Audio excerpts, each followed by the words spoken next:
So our third example here, we've got a poster that is to contain 90 centimeters squared of printed material. And around this material, we're going to have a border that measures 4 centimeters along the top and the bottom and 5 centimeters along each side. And we want the dimensions of the poster that'll have the minimum area. So let's draw our poster here. In the middle of our poster, we're going to have a little rectangle here with, this is where we're going to print all of our stuff in here. Okay. And around that printed part, we are going to have this border. At the top and at the bottom, it's going to be 4 centimeters. And along the side, it's going to be 5 centimeters. Okay. And we know that this printed area in the middle is going to be 90 centimeters cubed. Sorry, 90 centimeters squared is going to be the area. So that's the area just of that little rectangle inside the middle. Okay. We want to determine the dimensions of the entire poster here. Okay. So since we're talking about the area of the poster, the thing that we're going to want to optimize here is, well, let's just call this length times width. And we'll say that this is going to be the length of our poster, and this is going to be the width of our poster.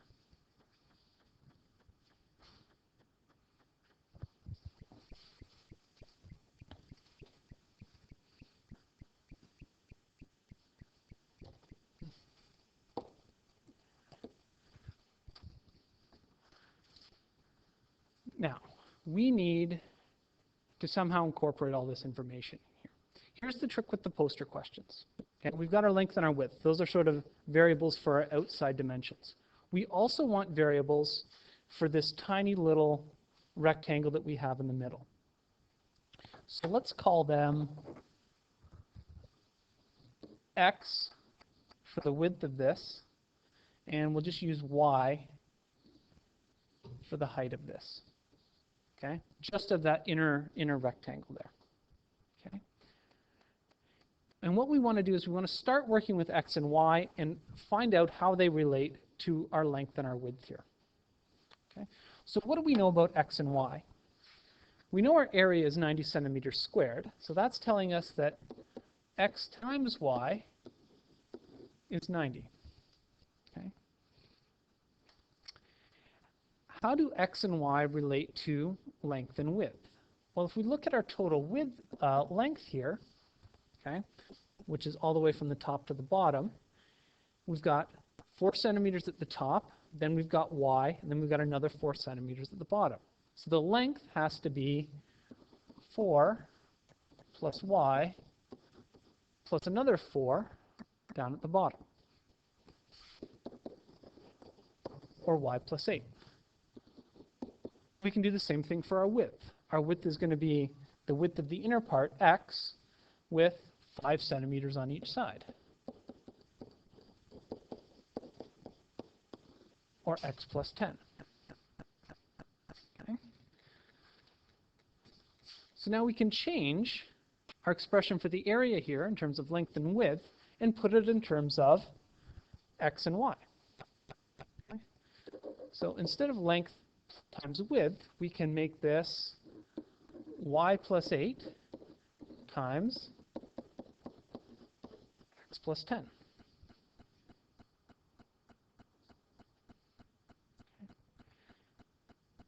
This is what we want to take the derivative of. Right now it's a function of 2 variables, so we want to get one of these things in terms of the other one.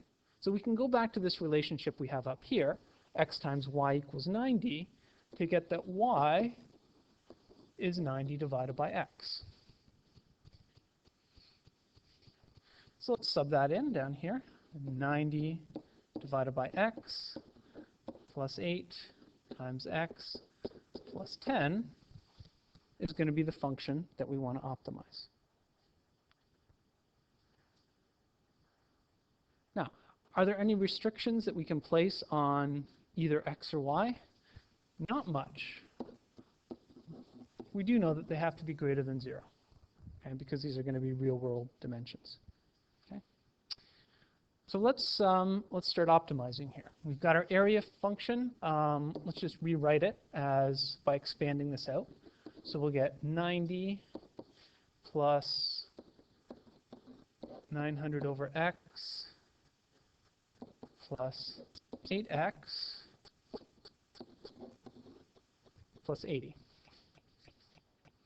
And of course, we can rewrite this as 8x plus 900 x to the minus 1 plus 170, just collecting like terms. Take our derivative.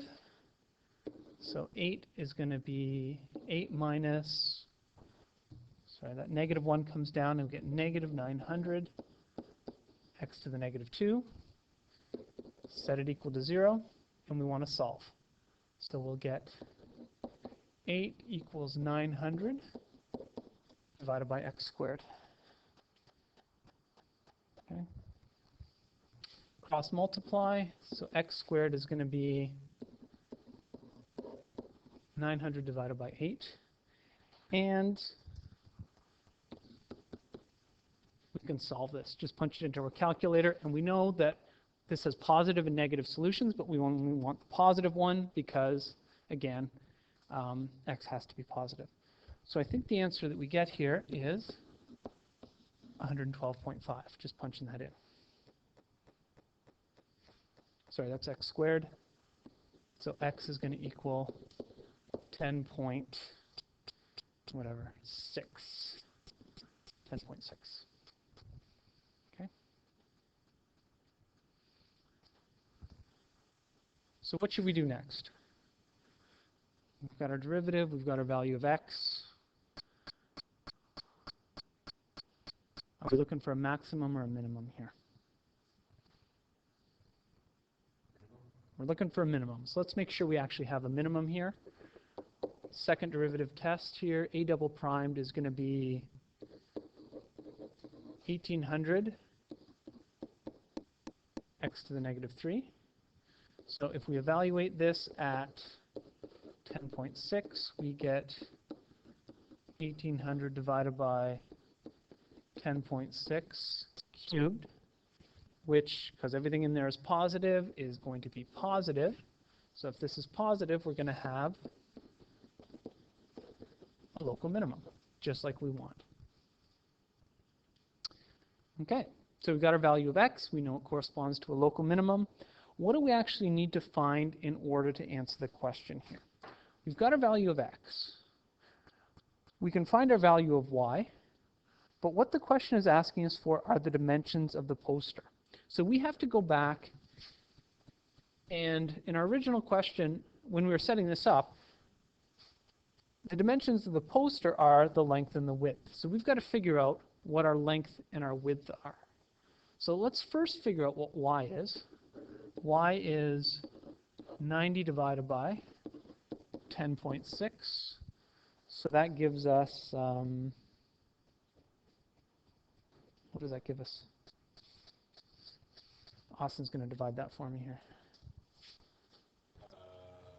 8.49. So I'll say 8.5. Okay. And then let's figure out our length and our width. So our length was, what was our length? Go back. Let's see. Our length is y plus 8.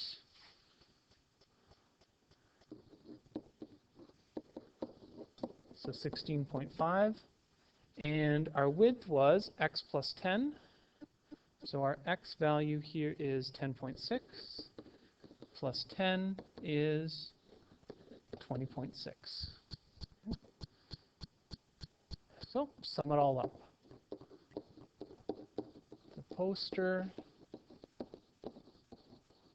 should be 16.5 centimeters by 20.6 centimeters.